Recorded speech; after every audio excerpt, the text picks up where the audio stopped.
Good morning मित्रमैत्रिणींनो. तर आज माझा उदयपूरमध्ये दुसरा दिवस आहे आणि सकाळचे 8:30-9 वाजत आलेले आहेत. सध्या मी माझ्या मैत्रिणींसोबत बाहेर नाश्ता करायला जाणार आहे.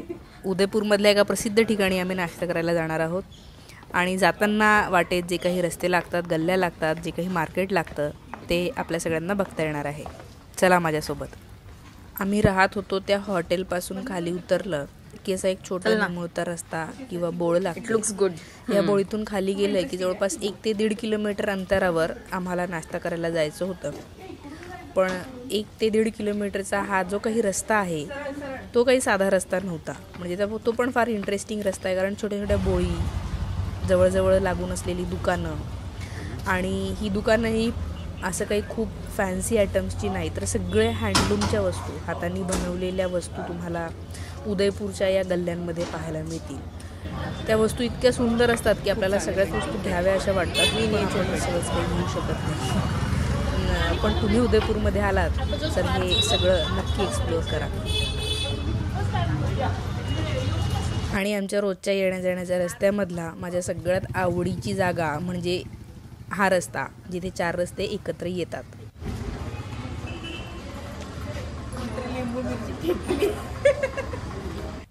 याच रस्त्याने थोडं पुढे गेल्याच्या नंतर मला एक छोटंसं मंदिरासारखं काहीतरी दिसलं, जिथे लाइटिंग लावलेली होती आणि त्याच्या आतमध्ये ठेवलेली जी मूर्ती होती ती फार वेगळी होती. म्हणजे 2 पुरुषाचे चेहरे ठेवलेले होते. साधारणतः आपण देवीचे चेहरे ठेवलेले असतात आपल्याकडे मंदिरामध्ये, ते पुरुषाचा चेहरा होता. त्यामुळे मला नवल वाटलं आणि म्हणून मी तिथल्या लोकांना विचारलं की हे नेमकं काय आहे किंवा कोणता देव आहे, कुठला राजा वगैरे आहे का.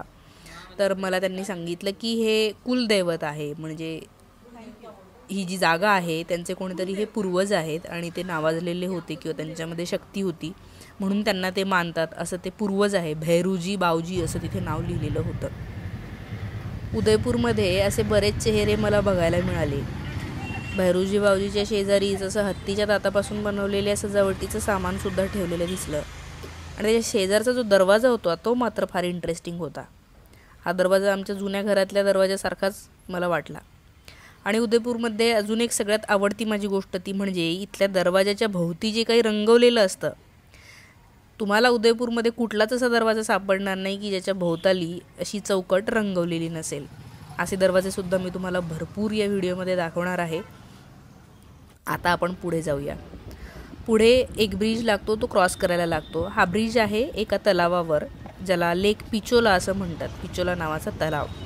हा तलावसुद्धा खूप सुंदर आहे. हा तलाव क्रॉस करून पुढे गेलं की सिटी पॅलेसचा रस्ता लागतो आणि ह्या सिटी पॅलेसच्या रस्त्यावरच आम्हाला जिथे नाश्ता करायचा होता ते ठिकाण होतं.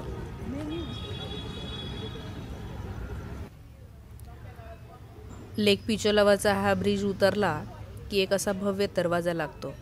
हा दरवाजासुद्धा फार जुना असल्यामुळे त्याला हात लावायची इच्छा मला झालीच. असं पुढे गेलं की अजून छोटं एक मार्केट लागतं. ते मार्केटसुद्धा इंटरेस्टिंग आहे. त्या गल्ल्यांमध्ये जाणं चालणं हे सुद्धा फार इंटरेस्टिंग आहे. असं आता जवळपास अर्धा किलोमीटर चालत गेलं की आम्हाला जिथे नाश्ता करायचा होता ते ठिकाण लागणार होतं. आणि अशा या उदयपूरच्या सुंदर गल्ल्यांमधून रमत गमत इकडे तिकडे पाहत पाहत आम्ही शेवटी त्या ठिकाणी पोहोचलो जिथे आम्हाला नाश्ता करायचा आहे. आता या ठिकाणी माझ्या मैत्रिणी तुम्हाला इथलं काय काय आवडलं याचा रिव्ह्यू देणार आहे. सो हे आहे दाल पकवान आणि ही आहे कढी कचोरी आणि आम्ही पहिल्यांदाच उदयपूरमध्ये हे ट्राय करणार आहे. तो लेट्स सी आपण काय कसं लागतंय बघूया.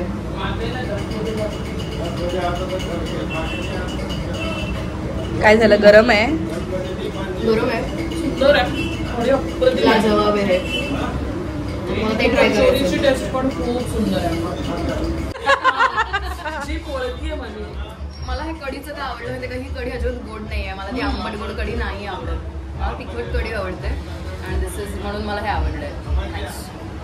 आपण तिसरी प्लेट सांगितली नाही आहे का? बहुतेक म्हणाले मला ह्याच्यापेक्षा दाल पकवान जास्त आवडले. हे काय आहे? कढी कचोरी. कढी कचोरी आणि हे दाल पकवान.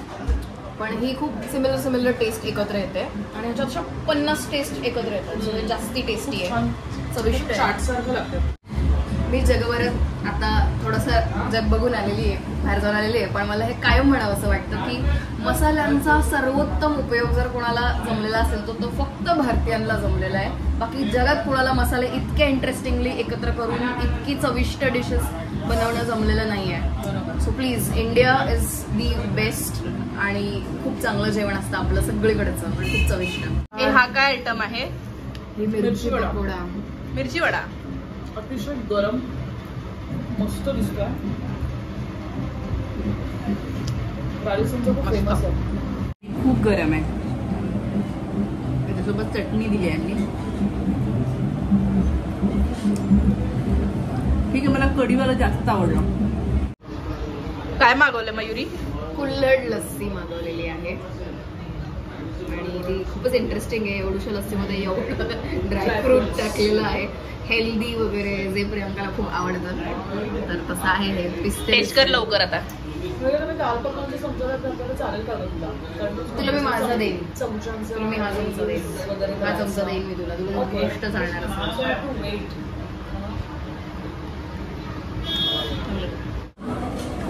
नाश्ता म्हणता म्हणता आमचं जेवणच झालंय. पोट इतकं भरलंय की आता बस स्वीट डिशचा एक घास म्हणजे लस्सी पोटात गेला की बस झोप येईल आता चांगली. आणि ह्याचा चाटून पुसून नाश्ता केल्याच्या नंतर आम्ही थोड्या अंतरावर असलेल्या गणगौर घाटावर गेलो. गणगौर घाट हा या पिचोला लेक जवळ असलेला एक घाट आहे जिथे अनेक लोक जमतात. आणि याचं नाव कशावरून पडलं असेल तर ते इथे एका पर्टिक्युलर दिवशी सगळ्या बायका येतात, पूजा करतात आणि म्हणून याचं नाव पडलेलं असू शकतं. याची गोष्ट मयुरी सांगते. मुली उपवास करतात त्या दिवशी आणि मग ते शंकर पार्वतीचं लग्न असतं ना, की शंकरासारखा नवरा मिळावा म्हणून पार्वतीने उपवास केलेला असतो. तर तसं गणगौरच्या दिवशी दरवर्षी तरुण मुली लग्न न झालेल्या आणि झालेल्या सुद्धा तशी पूजा करतात. अच्छा. आणि मग ते मनासारखा पती मिळावा तशी मूर्ती ते तयार करतात. एकंदरीत शंकराची मूर्ती असते ती, पण ह्युमन बॉडी असते, शिवलिंग नसतं. किती दिसत आहे मूर्ती डोक्यावर घेऊन येतात सगळ्याजणी आणि मग त्या ती मूर्ती ह्या पाण्यात विसर्जित करतात.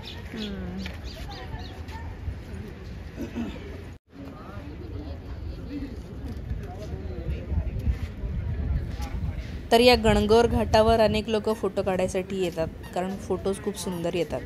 इथं मला एक जोडपं सुद्धा दिसलं. मला असं वाटलं की यांचं नुकतंच लग्न झालेलं असेल, पण नंतर कळलं की यांचं प्री वेडिंग शूट सुरू आहे.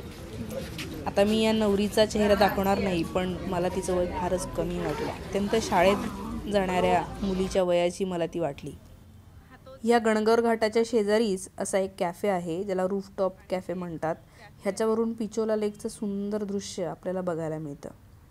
या कॅफेमध्ये खालीसुद्धा बसता येतं, जेणेकरून इथे बसल्याच्या नंतर आपल्याला लेकच्या अत्यंत जवळ बसून छान चहा पाणी नाश्ता याचा आस्वाद घेता येतो.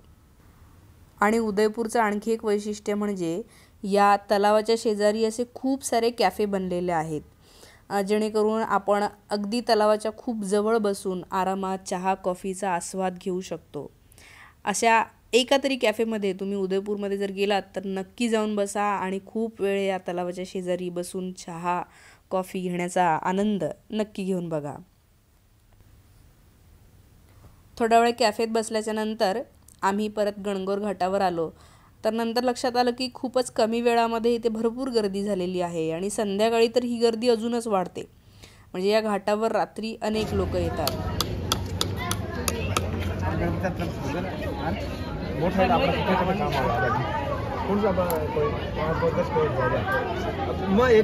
ये कौन सा मटेरियल है चाचा?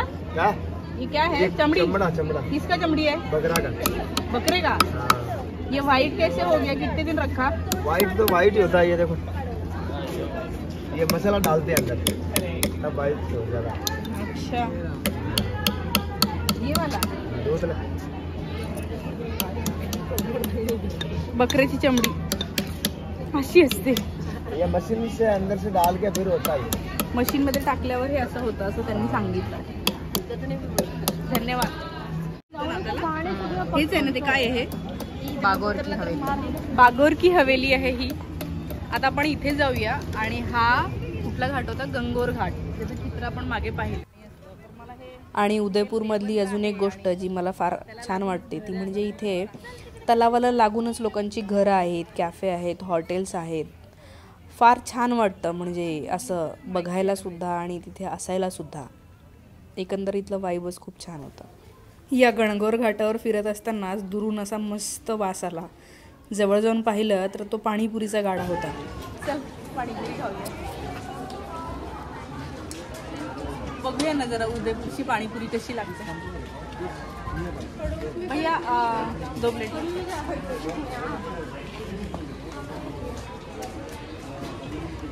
खूप मस्त वास येतो यार. पाण्याचा खूप वेगळा वास आहे.